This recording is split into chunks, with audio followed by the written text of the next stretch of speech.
पहला चरण जो हम देख रहे हैं कि भगवान बुद्ध की उत्तर भारत से ऐतिहासिक जुड़ाव है, प्राचीन जुड़ाव है। ये जो ऐतिहासिक और प्राचीन जुड़ाव है, इस जुड़ाव को मैंने आपको सिर्फ उत्तर प्रदेश के थोड़े से स्थानों के बारे में बताया है। उत्तर भारत की जब हम बात करते हैं तो भगवान का जो संबोधि स्थल है वो बिहार में है। बिहार भी हमारे उत्तर भारत का स्थान है और वो संबोधि स्थल, बुद्धत्व प्राप्ति स्थल बोध गया, वो भी उत्तर भारत में है। हम देखते हैं कि भगवान ने अपना सर्वाधिक चारिका जिस भूमि पर किया, भगवान ने इतनी चारिका किया, इतना विहार किया इस भूमि पर कि भगवान के विहार करने के कारण आज उस भूमि को ही बिहार बोलते हैं। आज जिसे हम बिहार प्रांत कहते हैं, ये बिहार प्रांत का नाम ही इस कारण पड़ा है क्योंकि यहाँ भगवान विहार करते थे। भगवान के विहार के कारण उस भूमि को आज के तारीख में बिहार प्रांत बोलते हैं। तो भगवान के चरणों से पुनीत पावन इस भूमि से एक बार फिर इस संवाद को सुन रहे सभी लोगों को त्रिरत्नों के अनुभव की शुभकामनाएं देता हूँ कि जो लोग भी सुन रहे हैं वो सब बुद्ध, धम्म और संघ से रक्षित हों। अब हम आते हैं इसके थोड़े से मध्यकाल को देखते हैं। जैसा कि मैंने आपको क्रम से बताया कि भगवान ने अपना जो बुद्धत्व पाया वो बोध गया में पाया। बोध गया वो भूमि है जिस भूमि पर आज की तारीख में, अभी इस तारीख में प्रतिदिन दीपोत्सव जैसा माहौल रहता है। इस कोरोना काल में भी, लॉकडाउन के दिनों में भी बोध गया की भूमि पर प्रतिदिन दीपोत्सव रहता है। कोई दिन ऐसा नहीं होता जब बोध गया का परिसर दीपकों से न जगमगाता हो। सारे संसार से थके हुए लोग शांति की पिपासा में, ज्ञान की पिपासा में, आनंद की तलाश में उस स्थान की तरफ खिंचे हुए चले आते हैं। वहां आकर शोर मचाता हुआ मन शांत हो जाता है। वहां बैठकर उथल पुथल करता हुआ चित्त बिल्कुल ठहर सा जाता है। ये उसके साथ भी होता है जो बौद्ध धर्म का नहीं मानने वाला है, जिसका बौद्ध धर्म से कोई परिचय नहीं है। वो भी बोध गया कि उस भूमि की तरंगों से आवेशित होकर बिल्कुल शांत हो जाता है। जिसने उसको देखा है सिर्फ वही उन स्थानों की तरंगों के बारे में अनुमान लगा सकता है। भगवान ने सर्वाधिक चारिका किया, सर्वाधिक वर्षावास किया श्रावस्ती के जेतवन में। 25 वर्षावास भगवान ने श्रावस्ती में किए और श्रावस्ती के 25 वर्षावासों में भगवान ने 23 वर्षावास जेतवन में किए और उसमें से 2 वर्षावास मीगार माता विशाखा के पुब्बा राम विहार में किए।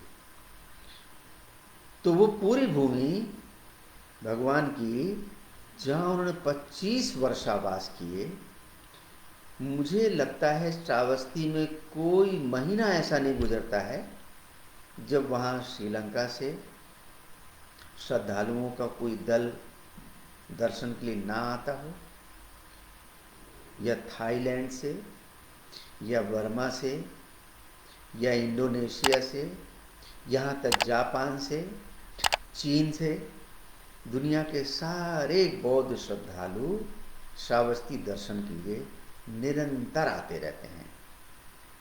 उत्तर प्रदेश में, उत्तर भारत में पर्यटन के बहुत सारे साधन हैं। पर्यटन के लिए उत्तर प्रदेश में, उत्तर भारत में ताजमहल है। ताजमहल एक अंतर्राष्ट्रीय धरोहर है, ताजमहल को देखने के लिए आते हैं। लेकिन उत्तर भारत में सर्वाधिक पर्यटक बौद्ध श्रद्धालु के रूप में आते हैं। वे बौद्ध तीर्थों का दर्शन करने के लिए आते हैं। तो श्रावस्ती वो भूमि है जहां हर महीने बौद्ध देशों के श्रद्धालु निरंतर दर्शन करने के लिए आते रहते हैं। दूसरा, संकिसा की भूमि। संकिसा की भूमि अभी आज की तारीख में प्राचीनता से उसका अपना नाता रिश्ता है ही। भगवान ने माता महामाया को अभिधम्म की देशना देने के बाद संकिसा में अवतरण किया था, इसलिए भगवान की वो देवलोक से अवतरण भूमि कहलाती है। लेकिन आज की तारीख में संकिसा उत्तर भारत का सबसे जीवंत बौद्ध केंद्र के रूप में उभर रहा है। अच्छी बात यह है कि उत्तर भारत के जो शाक्य समुदाय के लोग हैं, जो मौर्य समुदाय के लोग हैं, जो कुशवाहा समाज के लोग हैं, जो भारत के संविधान में इस समय पिछड़ी जातियों के रूप में, अन्य पिछड़ी जातियां ओबीसी के रूप में चिन्हित हैं, शेड्यूल्ड हैं, वो सारी जातियों के बीच में भगवान बुद्ध के प्रति ऐसे अनुराग जाग पड़ा है कि संकिसा साल भर धम्म गतिविधियों से निरंतर हलचल मचाए रहता है। संकिसा में बड़े सुंदर सुंदर विहार भी बने हैं, भारतीय विहार भी बने हैं। मैं उन भारतीय विहारों की भी चर्चा करूंगा आपसे। और सारनाथ का धम्मेक स्तूप, जो लोग इस वार्ता को सुन रहे हैं, जिन्होंने नहीं देखा है, मैं उनको बताना चाह रहा हूं कि धम्मेक स्तूप वो स्तूप है जहां जिस स्थान को चिन्हित किया था सम्राट अशोक ने कि भगवान ने ठीक उसी स्थान पर धम्म देशना पंचवर्गीय भिक्षुओं को दी थी। पंचवर्गीय भिक्षुओं में कौंडिन्य, वप, भद्दीय, अस्सजी और महानाम, ये पंचवर्गीय भिक्षु कहलाते हैं, जिनको भगवान ने पहला धर्मोपदेश दिया था, जिसे बौद्ध ग्रंथों में, पाली संदर्भों में, त्रिपिटक की भाषा में धम्मचक्र प्रवर्तन सूत्र बोलते हैं। तो वो धम्मचक्र प्रवर्तन सूत्र, उसकी देशना भगवान बुद्ध ने सारनाथ में दी थी।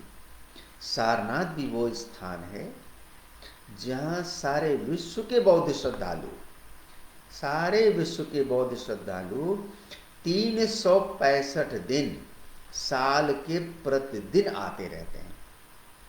ऐसा कोई भी दिन नहीं है जिस दिन सारनाथ में आपको श्रीलंका के श्रद्धालु ना दिखाई दे रहे हों, अथवा जापान के श्रद्धालु ना दिखाई दे रहे हों, अथवा बर्मा के श्रद्धालु ना दिखाई दे रहे हों, अथवा थाईलैंड के श्रद्धालु ना दिखाई दे रहे हों। और अभी जिस तरीके से पश्चिमी देशों में बुद्ध धम्म का प्रसार प्रचार हो रहा है, पश्चिमी श्रद्धालु भी बड़ी संख्या में आते हैं। धम्मेक स्तूप के सामने ही ठीक वो म्यूजियम है, संग्रहालय है, जिस संग्रहालय में सारे बौद्ध अवशेष रखे हुए हैं। तो बहुत सारे रिसर्च स्कॉलर, शोधार्थी भी इस स्थान के दर्शन करने के लिए आते हैं, स्टडी करते हैं, बहुत सारे तथ्यों को लिखते हैं, बहुत सारी पुस्तकें छपती हैं, और महाबोधि सोसाइटी का एक बड़ा केंद्र है।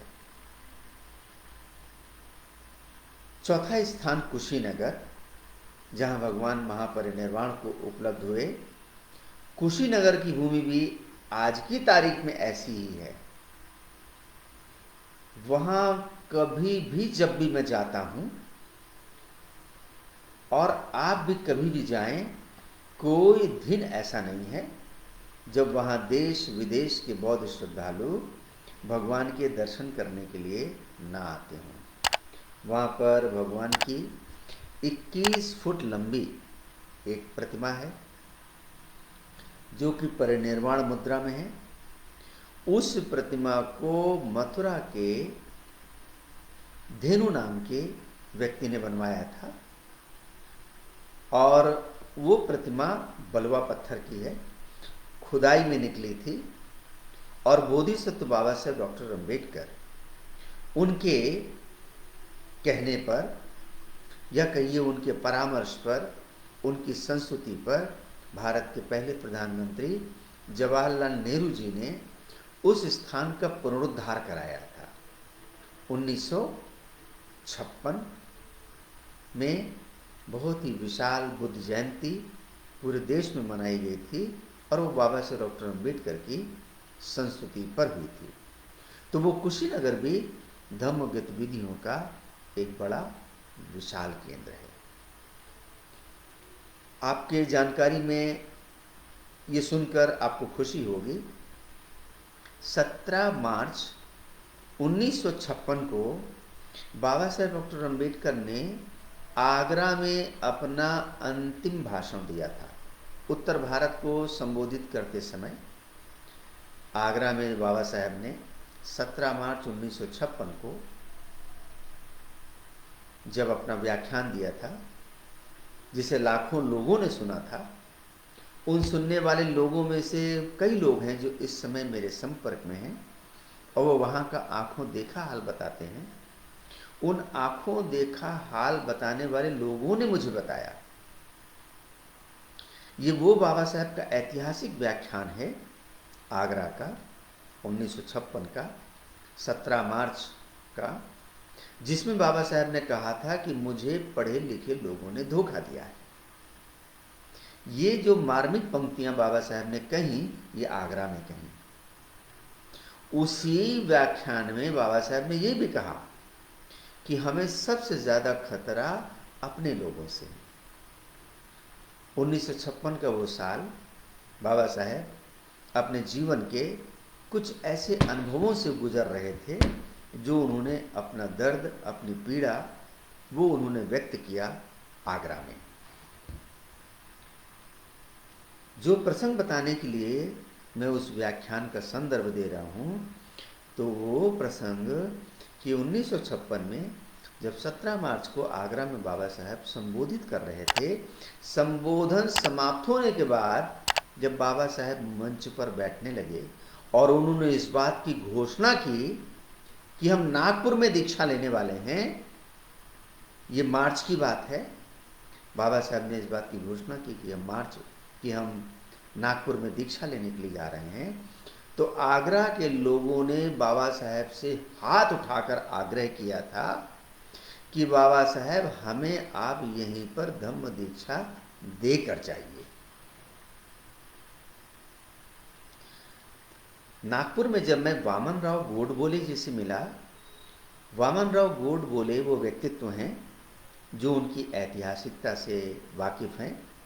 वामन राव गोडबोले जी से मेरी 2-3 मुलाकातें हुई, मैंने उनका साक्षात्कार लिया।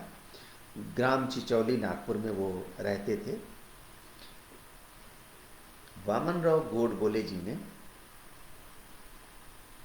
मुझे बताया कि वास्तव में बाबा साहेब डॉक्टर अम्बेडकर धम्म दीक्षा बुद्ध पूर्णिमा के दिन सारनाथ में लेना चाहते थे।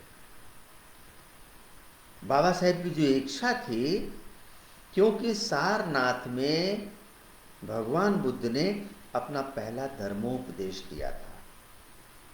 सारनाथ में भगवान बुद्ध ने सबसे पहले पंचवर्गीय भिक्षुओं को दीक्षा दी थी।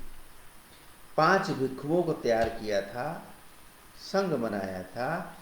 उस ऐतिहासिकता को जोड़ने के लिए इस आधुनिक युग में बोधिसत्व बाबा साहेब धम्म दीक्षा सारनाथ में लेना चाहते थे, लेकिन उनको वैसी परिस्थितियां, वैसा माहौल, वैसे स्वयंसेवक नहीं मिल सके।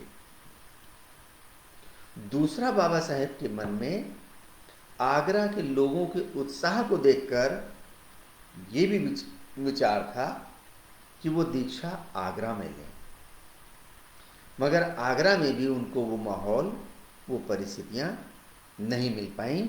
और ये सौभाग्य हमारे महाराष्ट्र को मिलना था, हमारे नागपुर के बंधुओं को मिलना था, नागपुर की इस पावन भूमि को मिलना था। और उसका बहुत बड़ा श्रेय वामनराव गोडबोले जी को है। बाबा साहेब चाहते थे 1956 में ठीक बुद्ध पूर्णिमा के दिन धम्म दीक्षा लेना चाहते थे। बुद्ध पूर्णिमा संभव नहीं हो पाई, तब वो चाहते थे कि इसको हम धम्मचक्र प्रवर्तन पूर्णिमा पे दीक्षा लें। लेकिन अंततः सारी परिस्थितियों के बनते बनते आखिर में जो तारीख तय हो पाई वो नागपुर में अशोक विजयदशमी के दिन 1956 में वो तारीख तय हो पाई। मगर ये संदर्भ मैंने यहाँ इसलिए बताया कि उत्तर भारत से आधुनिक बौद्ध आंदोलन का बाबा साहेब के साथ भी बहुत ही गहरा जुड़ाव है। बाबा साहेब चाहते थे कि वो दीक्षा उत्तर भारत से शुरू करें, क्योंकि उत्तर भारत बुद्ध की अपनी भूमि है, भगवान के चरणों से पुनीत पावन की हुई भूमि है। उत्तर भारत के ऐतिहासिक भिक्षु जो कि मूलतः बर्मा से थे, भंते चंद्रमणि कुशीनगर में रहते थे। भंते चंद्रमणि उस दीक्षा के धम्म दीक्षा के कार्यक्रम के जो नागपुर में आयोजित हुई अशोक विजयदशमी के दिन, इसी अक्टूबर के महीने में 14 तारीख को, तो उस संघ की अध्यक्षता पूज्य भंते चंद्रमणि जी ने की थी। तो वो भी उत्तर भारत से गए थे, कुशीनगर में रहते थे, और उनके अध्यक्षता में वो जो नागपुर में कार्यक्रम संपन्न हुआ, उसमें उत्तर भारत का एक प्रतिनिधित्व और प्रधान प्रतिनिधित्व पूज्य भंते चंद्रमणि का था। दूसरी बात, उत्तर प्रदेश के लखनऊ जनपद से पूज्य भंते बोधानंद जी को बाबा साहेब अपने दीक्षा के कार्यक्रम में आमंत्रित करना चाहते थे। लेकिन दीक्षा के कार्यक्रम के समय पूज्य भंते बोधानंद जी दिवंगत हो चुके थे। उनके दिवंगत हो जाने के कारण उनके शिष्य पूज्य भंते गलगेदर प्रज्ञानंद जी उस दीक्षा समारोह में सप्तवर्गीय भिक्षुओं के साथ शामिल हुए थे। पूज्य भंते प्रज्ञानंद अभी 3 साल पहले वे दिवंगत हो गए। वे बोधिसत्व बाबा साहेब डॉक्टर अम्बेडकर के दीक्षा कार्यक्रम के सप्तवर्गीय भिक्षुओं में से एक भिक्षु थे। उनकी जवानी अनुभव मैं आपके साथ साझा करना चाह रहा हूं, आप सभी लोगों के साथ। उनका जवानी अनुभव 14 अक्टूबर 1956 बोधिसत्व बाबा साहेब के द्वारा नागपुर में दीक्षा ली गई, और दीक्षा लेने के 1 महीने बाद नवंबर में बाबा साहेब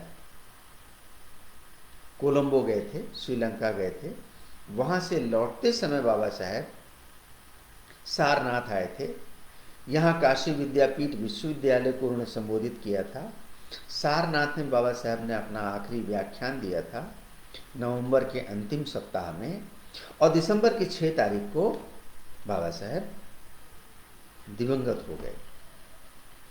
उसके बाद पूज्य भंते प्रज्ञानंद जी के नेतृत्व में पूरे उत्तर भारत में धम्म दीक्षाओं का आंदोलन चलाया गया। वो धम्म दीक्षाओं के आंदोलन में लखनऊ में एक धम्म दीक्षा कार्यक्रम हुआ भंते प्रज्ञानंद जी के नेतृत्व में, जिसमें भंते प्रज्ञानंद जी बताते हैं कि उस समय तकरीबन 5000 लोग शामिल हुए थे। उसमें से लखनऊ के कई पुराने बुजुर्ग अभी भी हैं जो उस दीक्षा कार्यक्रम में शामिल रहे थे। उसमें से महादेव प्रसाद धानुक, वो भी एक व्यक्ति थे जिन्होंने बाबा साहेब के साथ धम्म दीक्षा ली थी। उसमें डॉक्टर दाऊ जी गुप्ता, वो भी लखनऊ में मौजूद थे, वो अभी भी हैं। उन्होंने बाबा साहब के साथ जन्म दीक्षा ली थी। चंद्रिका प्रसाद जिज्ञासु जी, जिन्होंने भंते प्रज्ञानंद जी के साथ बहुत सारी पुस्तकों का प्रणयन किया। बाबा साहब की जीवनी पहली बार हिंदी में चंद्रिका प्रसाद जिज्ञासु जी ने लिखी। उन्होंने बाबा साहब भंते प्रज्ञानंद जी के साथ लखनऊ में धम्म दीक्षा ली। धम्म दीक्षा के इस आंदोलन को भंते प्रज्ञानंद जी ने आगरा से लेके, लखनऊ से लेके, कानपुर से लेकर पंजाब तक एक आंदोलन चलाया और अब अपने प्रयासों से 50,000 लोगों ने धम्म दीक्षा ली।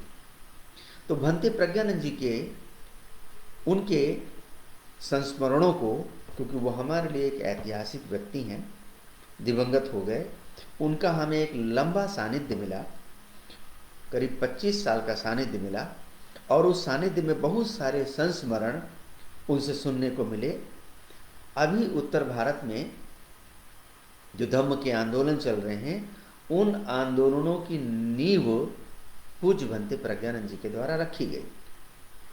जो यहाँ इतना बड़ा संघ तैयार है आज की तारीख में, भिक्षु संघ, उनमें से ज्यादातर भिक्षुओं की सामनेर दीक्षा भंते प्रज्ञानंद जी के द्वारा की गई और 6 भिक्षु उनके द्वारा स्वयं उपसंपदा प्रदान किए गए।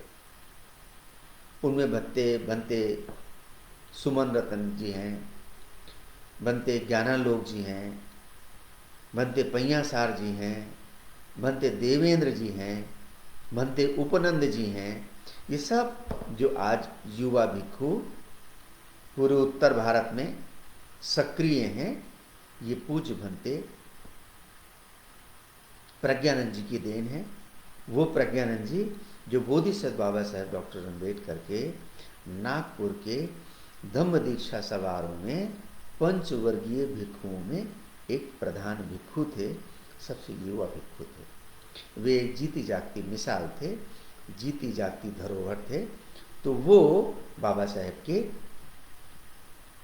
दीक्षा समारोह के एक साक्षी थे, गवाह थे। इस आंदोलन को जो आज स्वरूप दिखाई दे रहा है, हम पुनः थोड़ा सा कड़ियों को जोड़ते हुए चलेंगे।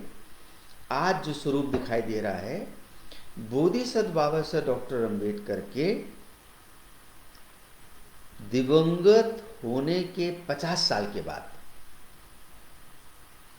दिवंगत होने के 50 साल के बाद और बाबा साहब डॉक्टर अम्बेडकर के जन्म शताब्दी वर्ष 1991 में, जब 1991 में मैं अपने अनुभव को आपके साथ साझा करूं कि जब 1991 में हमने अपने एक उपासक संघ निर्मित किया था, समन्वय संघ नाम से। तो उस समय जब हम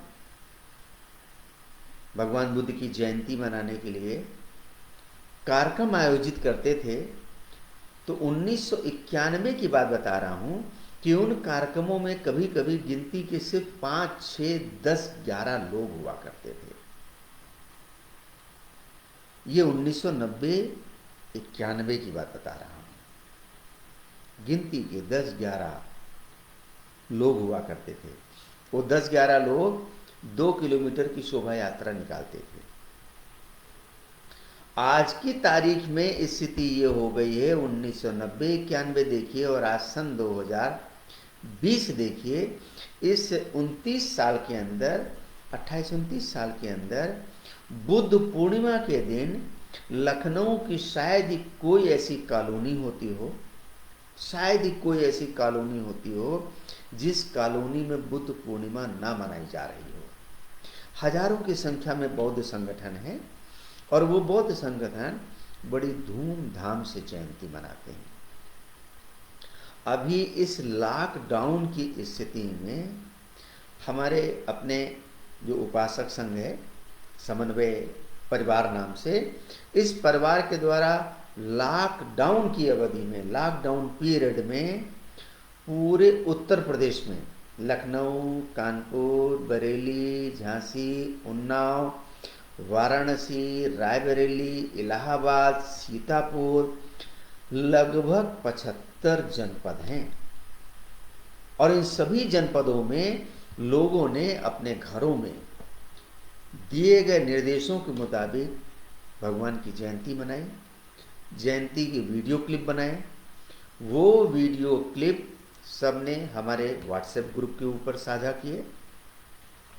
उस वीडियो को संकलित करके 7 मिनट की एक छोटी सी फिल्म बनाई और इंटरनेशनल त्रिपिटक चैंटिंग काउंसिल और बुद्ध धर्म foundation America online Buddha Purnima celebrate की गई। उस ऑनलाइन बुद्ध पूर्णिमा में उत्तर भारत की और लखनऊ की इस धम्म गतिविधि को 7 मिनट उसमें शामिल किया गया, जिसको तकरीबन 25 लाख लोगों ने देखा। तकरीबन 25 लाख लोगों ने। आप अगर देखेंगे बुद्ध धर्म फाउंडेशन की वेबसाइट पर जाकर और फेसबुक पेज पर जाकर देखेंगे तो आप देखकर हैरान हो जाएंगे कि उत्तर भारत की गतिविधियों को पूरे विश्व के द्वारा संज्ञान लिया गया। ये उत्तर प्रदेश में और उत्तर भारत में बढ़ते हुए बौद्ध आंदोलन का एक बहुत बड़ा सबूत है। जो ऐतिहासिक तथ्यों को आपके सामने रखना चाह रहा हूं, वो तथ्य बड़े महत्वपूर्ण हैं कि 1956 6 दिसंबर बोधिसत्व बाबा साहब के दिवंगत होने के 50 साल के बाद दिसंबर 2006 से बोध गया में अंतरराष्ट्रीय त्रिपिटक चैंटिंग का कार्यक्रम शुरू हुआ। अंतरराष्ट्रीय त्रिपिटक चैंटिंग शुरुआत में उसमें तकरीबन 15 देश शामिल हुए। आज की तारीख में 15 वर्षों के अंदर वो अंतरराष्ट्रीय त्रिपिटक चैंटिंग का कार्यक्रम विशाल होते होते स्थिति ये आ गई है, दुनिया के शायद ही कोई देश होगा जिस देश का प्रतिनिधि उस चैंटिंग के कार्यक्रम में न शामिल होता हो। 2006 में शुरू हुआ और तकरीबन ये 10 साल तक ये कार्यक्रम सिर्फ बोध गया में सीमित रहा और जो कि 10 दिन का कार्यक्रम होता था। उसमें हम जुड़े, हमारे संस्था के लोग जुड़े, समन्वय सेवा संस्थान के लोग जुड़े, उत्तर भारत के और बौद्ध संघ लोग जुड़े और परिणाम ये हुआ कि वो 10 दिन का बोध गया का उत्तर भारत का ये अंतर्राष्ट्रीय कार्यक्रम सिर्फ बोध गया का कार्यक्रम नहीं रह गया। मैंने बहन वांगमो डिक्सी से इसका निवेदन किया कि अभी इस इवेंट को, इंटरनेशनल त्रिपिटक चैंटिंग की इस आयोजन को भारत के लोग एक विदेशी इवेंट समझते हैं। भारत के लोग इसको ये समझते हैं कि ये विदेशियों का एक आयोजन है, जबकि भारत की भूमि में बुद्ध के वचनों का संगायन हो रहा है और भारत के लोग, भारत के बौद्ध जन इससे नहीं जुड़ पा रहे हैं। क्या जुड़ने का उपाय हो सकता है? मैंने उनसे कहा कि इस 10 दिन की चैंटिंग के पहले भारत के यदि और तीर्थों पर, बौद्ध स्थलों पर 1 दिन 2 दिन की प्रतीकात्मक संगायन भी हो तो बहुत अच्छा रहेगा। और अंतर्राष्ट्रीय त्रिपिटक चैंटिंग ने, बहन वांगमो डिक्सी ने, और वो उसमें मैं अकेला कारक नहीं हूँ, बहुत सारे लोग हैं, उस आयोजन को कुशीनगर, श्रावस्ती, सारनाथ, संकिसा, दिल्ली, इन जनपदों को भी जोड़ते हुए एक नया आंदोलन शुरू किया। और देखते ही देखते नतीजा क्या हुआ कि बोध गया में ये 10 दिवसीय आंदोलन से, ये संगायन से पूरा भारत जुड़ने लगा। नागपुर से लोग आते हैं, लखनऊ से लोग आते हैं, कानपुर से लोग आते हैं, उन्नाव से आते हैं, झांसी, बरेली, पूरा का पूरा उत्तर भारत इस आंदोलन से जुड़ने लगा। पिछले 3 वर्षों से जो सबसे बड़ी ऐतिहासिक घटना उत्तर प्रदेश में और उत्तर भारत में हुई है कि त्रिपिटक चैंटिंग उत्तर प्रदेश की राजधानी लखनऊ में होने लगी है, जिसमें हजारों लोग जुड़ते हैं। और इस एक घटना का, इस एक आयोजन का लोग साल भर इंतजार करते हैं, और न केवल इंतजार करते हैं, इसकी तैयारियों में लगे रहते हैं। लखनऊ में जब ये कार्यक्रम हुआ और होता है, सारे के सारे उपासक, सारी की सारी उपासिकाएं, सब के सब एक वेशभूषा में, सब के सब सफेद वस्त्रों में शामिल होते हैं। For more updates, subscribe to our channel, click the show links and enjoy watching the video.